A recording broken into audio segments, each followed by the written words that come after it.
secretary from a very interesting city in the province of Jiangsu. It's not a big city in Chinese standards, but it is the size of Singapore. And it has, they're very modest. They said, maybe you can write about my story, but there's so many of them. That's the whole point. They have reached 35,000 of per capita GDP. Okay, the party,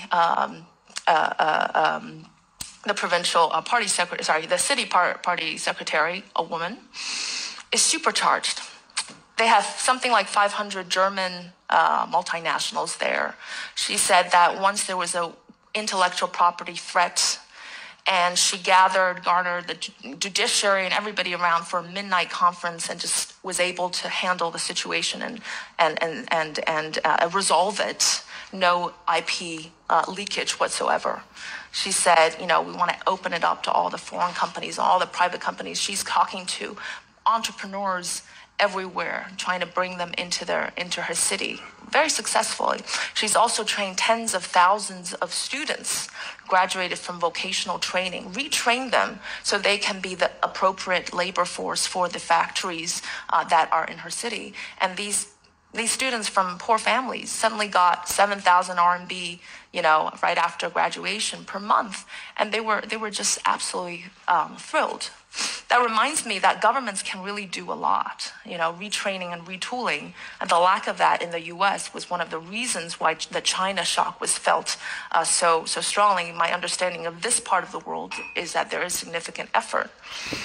But I want to bring that this anecdote because it's what I describe in my book as the mayor economy. Okay, it's funnier in Chinese because 市场经济, the mayor economy, is very similar to 市场经济, which means market economy. That's why we make the joke. It's not as funny, but I think the mayor economy is a good enough captive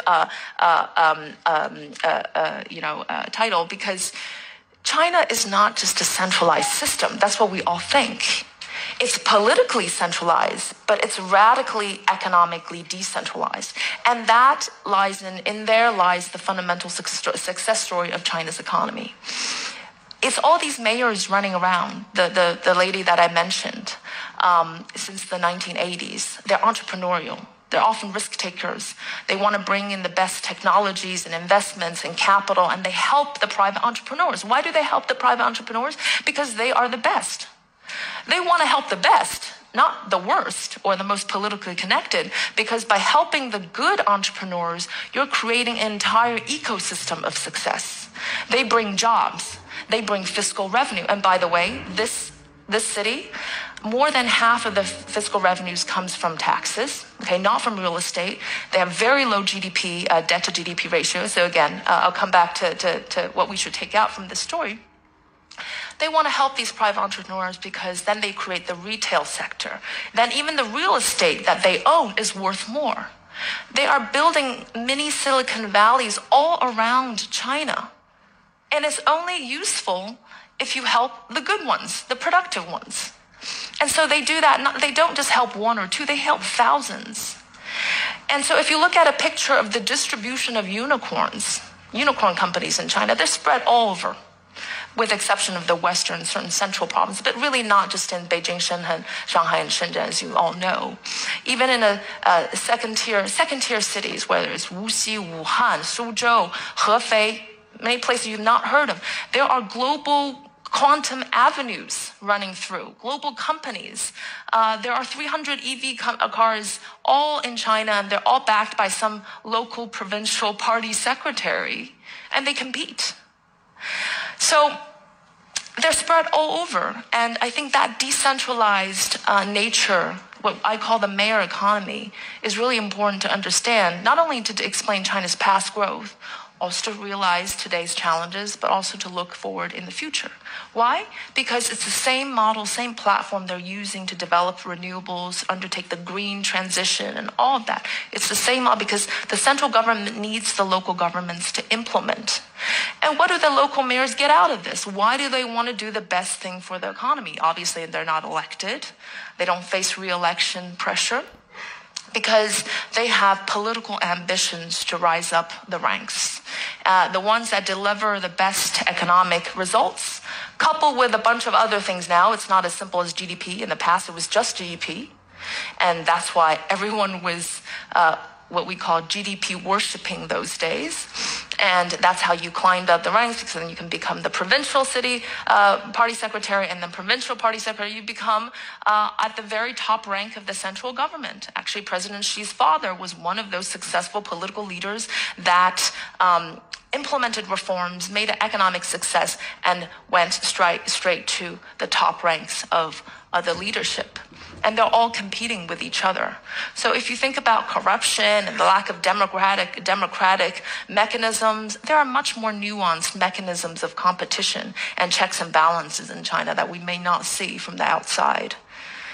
And so these cadres rotate 3 to 5 years. They compete with each other, right? And there's a lot of monitoring systems involved from the central top down. It's a convoluted apparatus, but it's certainly not just a one-man show. That would be a very, very naive understanding, reading of what's actually going on in China. And certainly for the economy, it is absolutely critical. So the mayor model. Now, let me tell you another example. Solar panels, right? Look, China led the solar panel boom in the world, and that really happened after the mid-2000s. And something that happened then was that the Chinese governments encouraged the local governments to implement a series of supportive measures for the solar industries. I want to caveat the support by critically emphasizing that it's not just financial subsidies. There are now far and few between, because first of all, the local governments are pretty much bankrupt, right? Because of 3 years of PCR testing that cost, 4 trillion RMB. So they don't have that financial muscle. It's not just the financial subsidy. It's everything else. It's attracting talent. This provincial party secretary told me that she subsidizes 10% of the down payment of real estate, your first purchase of house, if you're a talented worker. It is coming back to what I was saying about the implicit discrimination in the financial system, helping them coordinate with local banks, local state banks, helping them coordinate financing. It is other kinds of overcoming business barriers, which for any developing country amounts to insurmountable barriers if you don't have their support. So it's not just the financial subsidy. But the solar panel was very interesting because ever since the 2005 government introduction of these government policies, support policies were introduced, they were implemented in different cities at different periods of time, different times and different geographical spaces and times. And I don't have this picture with me, but it is a phenomenal, remarkable, scene. Between 2005 and 2017, you saw the solar patents, internationally recognized patents, first of all, just completely exploding, and exactly in the way that is proportionate to the policies, support policies that were introduced at the city levels. So before we want to hesitate about what state can do or should not do, and I also have my own ambiguous feelings about that, it's important to recognize that that model has worked in many areas and in many aspects in China, and that's the mayor model, but coupled with that central direction. And it's the same thing now with renewables. Again, the same model. Robotics. Okay, same thing. Demographics. We talk about demographics as one of the potentially leading causes of or potential threats to the Chinese economy. Well, first of all, China exports 50% of the world's robots. If there was a policy in place to encourage factories to adopt robots, it would just be spread out very, very quickly, and that would lead to automation. Very interesting recent broader study academically, very important study, showed that after 1990, the more aging countries are actually richer, not poorer, they're richer. That was not the case before 1990. If you take the sample of these countries, they were poor. And the reason is 1990 being so important because that's the arrival of automated technologies. And these countries tended to adopt more robots and automated technologies, and that tended to expand output in lots of various aspects. I'm not going to deliberate on this issue, but just trying to emphasize that huge mayor economy model can be very important in enacting systemic-wide changes very shortly. That's what happened to the EVs. Within 10 years, China became the largest producer and consumers of EVs, and it does help that the government can roll out 4 million EV charging stations around the country, as opposed to 160,000 in the US. It critically does make that kind of difference. But now the real challenges, okay? First of all, that political economy model that I told you about, which was so forceful and important for China's growth, especially in a very short period of time, is under serious challenge. Is it suitable for the new era? My book is called The New China Playbook, right? For the new era, it's something else. It's not manufacturing, it's not investment, it's not just making stuff. It's critical technologies, innovation, that requires openness, creativity, entrepreneurial IP, all of that, right? Is it suitable for that? Well, currently there's a very real threat, which is the debt overhang. That mayor economy, which was so effective, the double-edged sword is that when it's so vulnerable right now because of the debt burdens many of these local governments face, that can introduce some very distorted behavior on the government level. Maybe not to the extent of extorting private sector, but, choosing to put its own agenda of resolving debt ahead of the growth and others, crowding out private sector, and not really having enough financial muscle to implement a lot of these strategic goals. The second real challenge is a political economy behavioral challenge. It's that lack of incentive and lack of enthusiasm. And why is that? Well, there was a huge anti-corruption drive in the last 10 years or so. Look, that was very important socially. The grassroots of China, we hear a lot about what the elites about China are saying, complaining about. We don't necessarily hear a lot about what the grassroots are saying. They love that anti-corruption campaign. They love these regulatory crackdowns, right? Education system. I understand the enormous capital markets financial consequences. Not a good thing for the Chinese economy, not a good thing for the Chinese financial system. But that was the single biggest source of angst for Chinese families. The overcrowded, competitive education system where, ordinary families had to spend more than a quarter of their annual income on educating one child. These are some of the real social issues that China is going to have to grapple with in the coming years. That's going to be not necessarily, but potentially inimical to growth. And so the government, lots of these mayors, a lot of these party secretaries are the ones I described, those in Shenzhen and southern China, but many of them are saying, look, it's no longer the economy that matters, just the economy that matters.